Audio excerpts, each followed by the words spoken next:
அஸ்ஸலாமு அலைக்கும். Welcome to Puthunisa. உங்கள் புதுநிசா பேசுகிறேன். இப்போது எல்லாருக்காகவும் சூப்பராக டேஸ்டியான முஸ்லீம் ஸ்டைலில் மட்டன் பிரியாணி செய்ய போகிறேன். ரொம்ப ஈஸியாகவும் இருக்கும். ஸ்கிப் பண்ணாமல் ஃபுல்லாக பாருங்கள். இப்படி செய்யணும் பார்க்கலாமா? இப்போது 3/4 படியில் மட்டன் பிரியாணி செய்ய போகிறோம். அதுக்காக 3/4 கிலோ மட்டன் எடுத்துருக்கேன். இப்போ குக்கர் எடுத்துக்கலாம். குக்கரில் கறியை போட்டுக்கோங்க.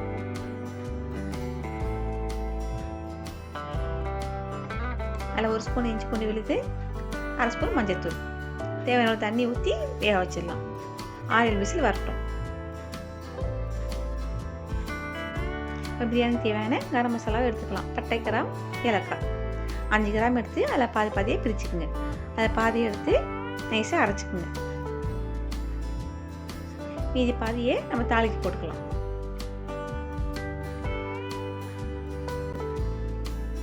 நெக்ஸ்ட்டு 20 பாதாம், 10 முந்திரி இதையும் நான் நைஸாக அரைச்சிக்கணும்.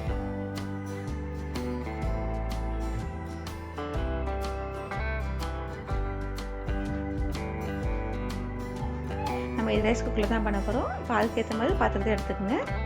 150 ஆயில், 2 ஸ்பூன் நெய்,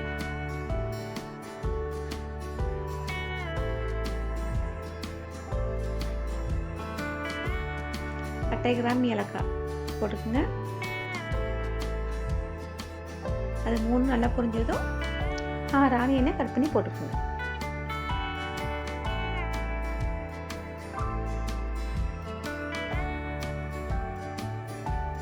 வெங்காயம் நல்லா வதங்கட்டும். வெங்காயம் நல்லா பொன்னிறமாக வந்தவொடனே 8 பச்சை மிளகாய் கீரி போட்டுக்கலாம்.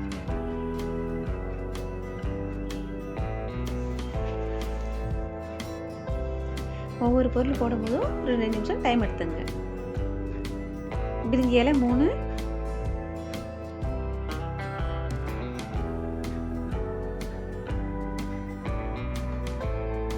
மல்லிக்கீரை 1/2 கட்டு,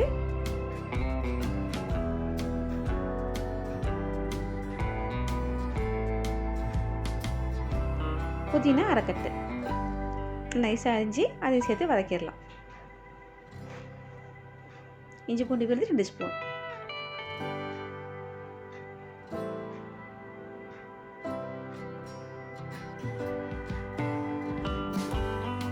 தக்காளி 5,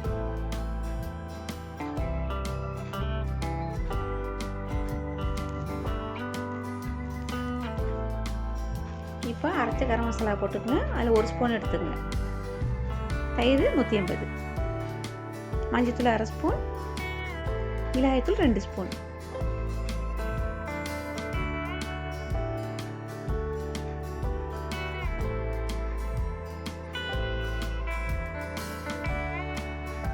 தக்காளி மசிகிற அளவுக்கு நல்லா வதக்கிடுங்க.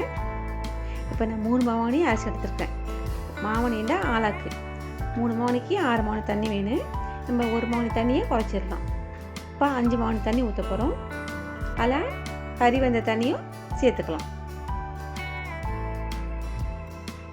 5 ஆளாக்கு தண்ணி ஊற்றிருக்கேன்.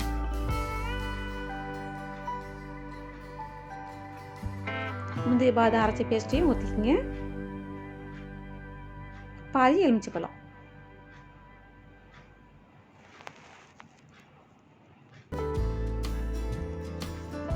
தேவையான சால்ட் போட்டுங்க. அதெல்லாம் மிக்ஸ் பண்ணிவிட்டு கொதிக்க விட்டுலாம். மூடி போட்டு மூடிடுங்க. நல்லா கொதிக்கட்டும்.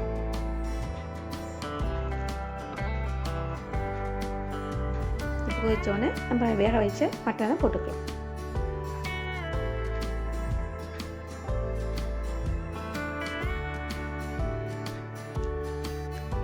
மட்டனை போட்டு ஒரு 5 நிமிஷம் கொதிக்கட்டும். அந்த மட்டனோட டேஸ்ட்லாம் அப்போ தான் அதில் இறங்கும். ஸ்டவ் வந்து வேகமாகவே இருக்கட்டும். இப்போ 5 நிமிஷம் ஆயிடுச்சு. இப்போ நம்ம அரிசியை போட்டுக்கலாம். இது பிரியாணி அரிசி, இந்தியா கேட் பிராண்டு. இதையே வாங்கிடுங்க. அரிசி உடையாமல் கலரிடுங்க. ரைஸ் குக்கரில் வைக்கிறதுனா இதை அப்படியே ரைஸ் குக்கரில் வச்சிடலாம்.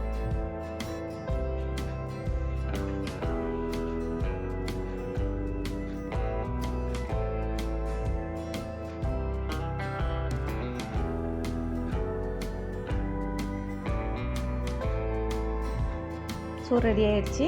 இப்போ நம்ம தம்மில் போட்டுடலாம். ரைஸ் குக்கரில் தம்மில் போட முடியாது, அதனால் ஒரு கல் வச்சு அதுமேலே பிரியாணியை வச்சு மல்லி இலை தூவி கொஞ்சம் நெய் ஊற்றி மேலே ஒரு தட்டு போட்டு அது மேலே ஒரு குக்கரை வச்சிடலாம். அதில் வந்து தண்ணி வந்து நான் கொதிக்க வச்சு வச்சுருக்குறேன். அப்போ தான் கீழே மேலேயும் சூடு வரும்போது தம்மாவை கரெக்டாக இருக்கும். சூப்பரான ரொம்ப ஈஸியான மட்டன் பிரியாணி ரெடி. இந்த ரெசிபி உங்களுக்கு பிடிச்சிருந்தா ஷேர் பண்ணுங்கள், கமெண்ட் பண்ணுங்கள், லைக் பண்ணுங்கள், மறக்காமல் சப்ஸ்கிரைப் பண்ணுங்கள். அஸ்ஸலாமு அலைக்கும்.